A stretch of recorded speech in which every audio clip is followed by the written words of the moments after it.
Akosua, the minority insists that government must honor the conditions of service.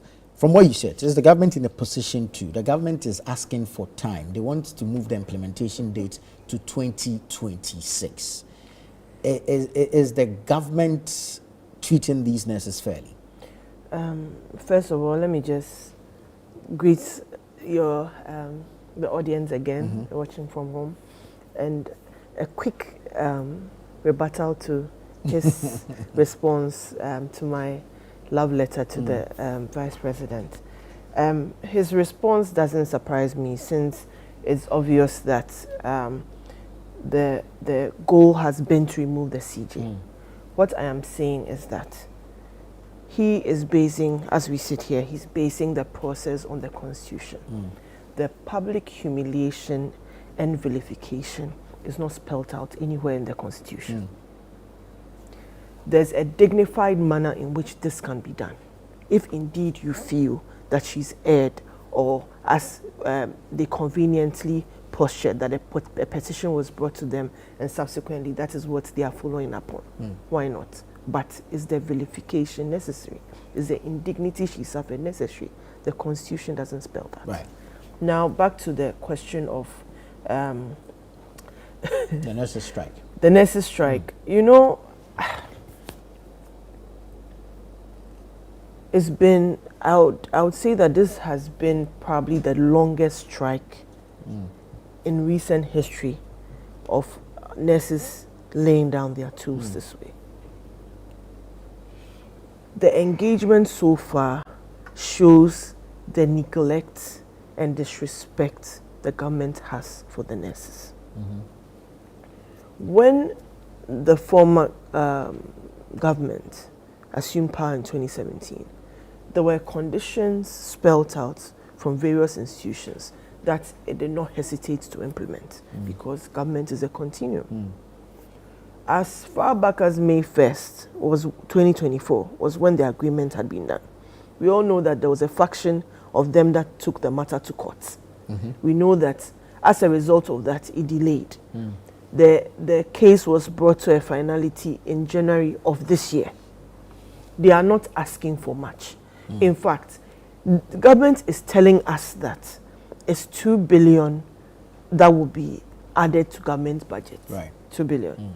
But government didn't hesitate to increase the budgetary allocation to the Jubilee House to 1.4 billion. Luxury travels, excess presidential staffers, a whole lot that goes into that 1.4 billion. Are we saying that government cannot find the space to help these nurses? As we speak, even on your website, 85 new cases of mpox. Yeah. Honorable Efriye sits here. His constituency, if I'm right, has 19 public health institutions, 2 private institutions, has 92 nurses and 20 midwives who have laid down their tools. In the event of an outbreak, even in his constituency, who will be blamed? He will be blamed. What hurts me the most is this whipping up of media personalities, from social media to even on-air radio, TV, lambasting these nurses.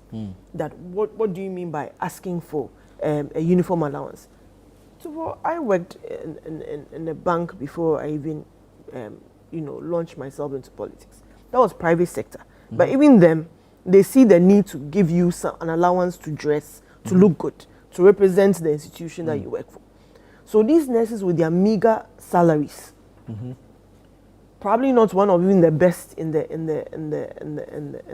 sub-region, are asking for that extra cushion for their welfare. Given that as we sit here, the D-levy is even going to kick in and transport fares will go up and nurses can't afford cars. That little bit to let them feel that they are cared for as frontline health staff. People that sacrifice their lives daily, whose stories are not even heard as far as what they go through. We can't bring some respect to the process. We can't show some competence to the effect that the health minister even said that he's going to bring retired nurses if they are going to behave this. He appealed to retired nurses to volunteer. No, even to say that it's so dismissive of the concerns therein, because even with the retired nurses, I've listened to a few interviews and they spelled out the horrible conditions they suffered and how they exited it without even a decent retirement package. And we all know that one stream of income is not even enough. There are nurses who work but sell stuff on the side or to make ends meet. Honorable here, I'm sure, has other businesses to sustain all the demands that his constituents will place on him. So it's so shameful and embarrassing. And last week when I was here, I pleaded that the nurses go back. You know, it's painful to hear the things being said of them as if they do not matter, but they do matter.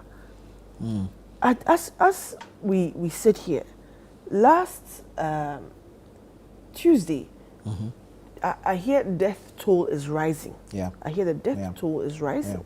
And it's not like we have an epidemic, but it's just the incompetence and the insensitivity of this government. Almost to use them as an example that, oh, we are used to strikes, as the former president said in his first term. Do you remember? Dead goat syndrome. That this we are used to, so do your worst. Really? At the expense of the poor Ghanaian, some of whom will not even have the opportunity to even see any person of authority, just their national health insurance and whatnot, and a good nurse to take care of them. Really? If this is some sort of playbook to deter other organized labor or other workers to desist from striking, I believe it's a very poor example, because if agreements are not met, it is dialogue, it is appealing, it is pleading. It's not being dismissive, it's not being insulting, it's not telling them that, and it's not even frontal. It's almost as if the posture. The health minister even said something about he was even out of town and he doesn't even know why they are doing what they are doing. I was like, what's that got to do with anything? You sat with them. You knew this was coming.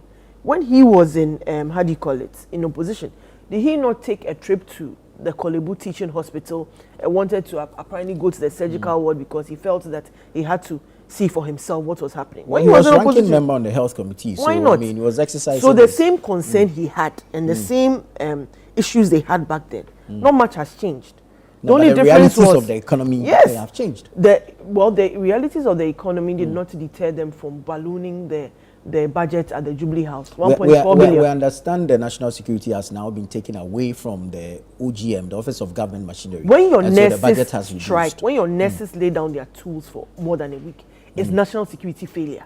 The national security should have sacrificed their resource allocations to give to the nurses. The national security is engaged in different matters. The national security should have spelled out the dangers of nurses going out, of nurses striking. So it's a failure on the national security. It is. The president should have been briefed that if these nurses go on strike, these are the repercussions nationwide.